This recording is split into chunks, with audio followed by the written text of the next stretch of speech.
And now Chuang-Tsu.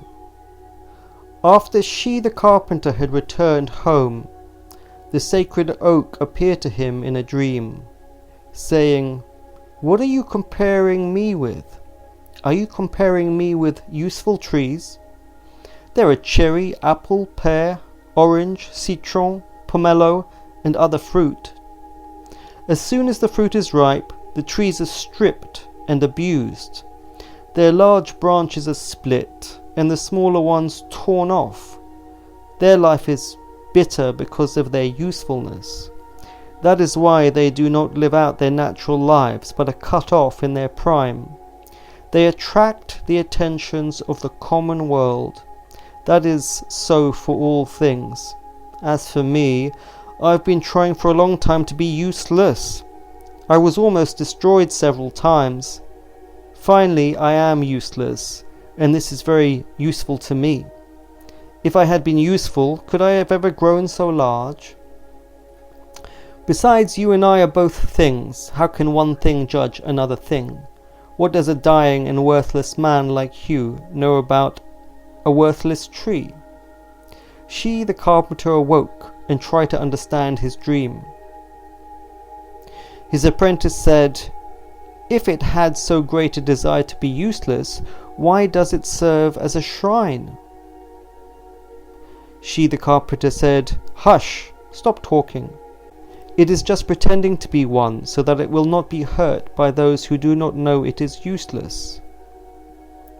If it had not become a sacred tree, it would probably have been cut down.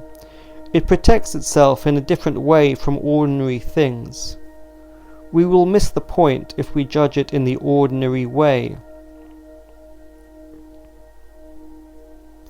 It's a pretty story, isn't it? But if you read it carefully, you realize that it's pointing to a certain menace in this world. If you are useful, you will be cut down, stripped, and not live out your natural life. That is simply the reality of this cruel and menacing world and the people in it. For instance, some countries in the second and third world seem to have an intact culture, whereas anybody who has been useful and attracted interest seems to be dying.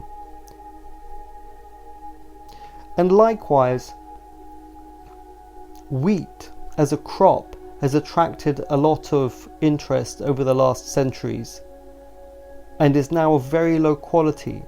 But other kinds of grain, like buckwheat and rye, which have attracted less, they are still intact and whole. As above, so below. And Chuang-Tsu also says that the tree acts like a shrine, as a way to conceal itself. I suppose that means it provides some kind of usefulness, but of a different degree, a usefulness that cannot be stripped down, a usefulness that people don't really understand but they sense. It lives in a different world. Chuang-Tsu says that being useless is useful for me being the sage, me being one who lives in a different world.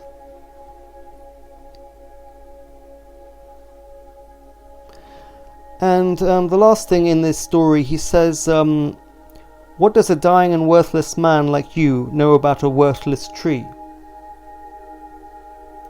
Meaning that in this world we're all perishing and foolish beings.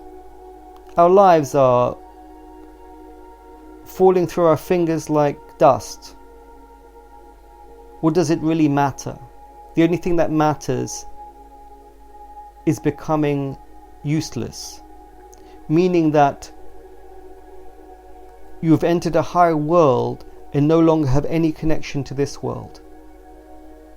Because usefulness means that you are engaged, or you can be engaged in this world, in the lower world.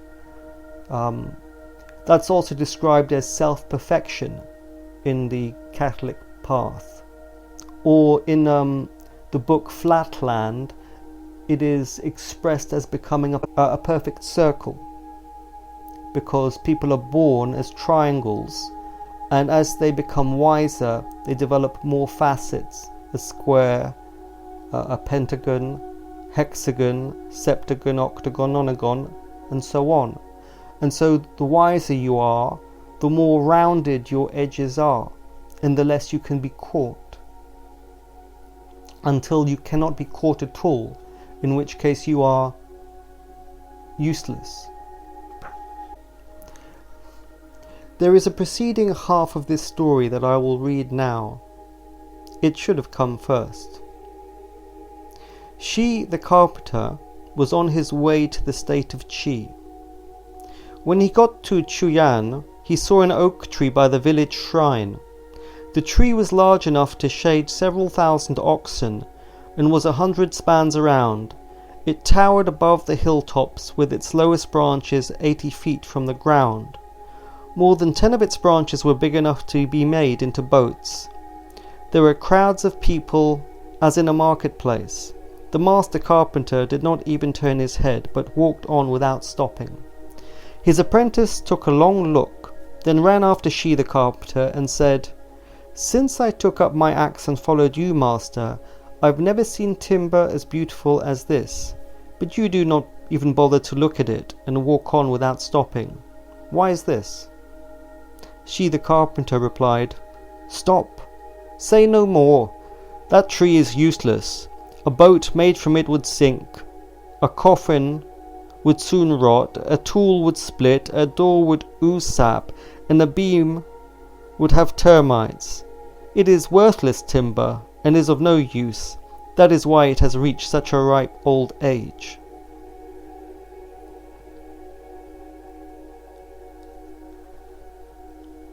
Well, the point of reaching an old age, there isn't one, unless something has accrued inside of you.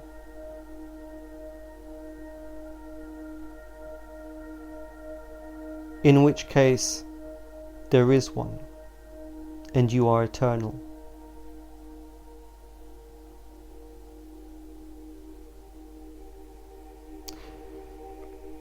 Gurdjieff lived by mortification. He mortified his flesh. He suffered, and he was beyond the body. Many people want to be happy and make things work,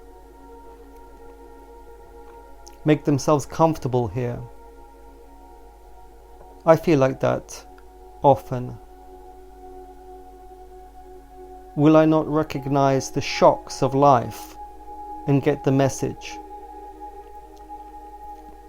Now, my old friend Siddha Meshwar would say that the only thing required to reach self-realization is to stop, is to give up. Give up. Stop trying to save people, help people, fix people. It's all pretense and ignorance. These people in this world are not going anywhere. At this point in the Western world, the furious activity that's going on is simply destroying the very roots of the entire culture, and it's starting to fall down on top of them. Without blame, you just have to see that that's how it is.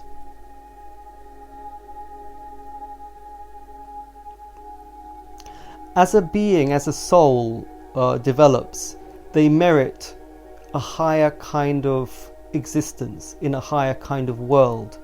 We are simply in a world where we ache, bleed and hurt, and I'm sorry about that. I can tell you, after 3 days of struggling with sash windows, my hands and wrists are aching. What can I do?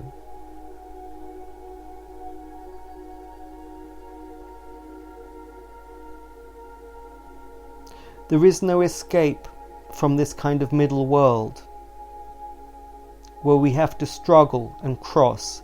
where we ache, bleed, suffer, and die.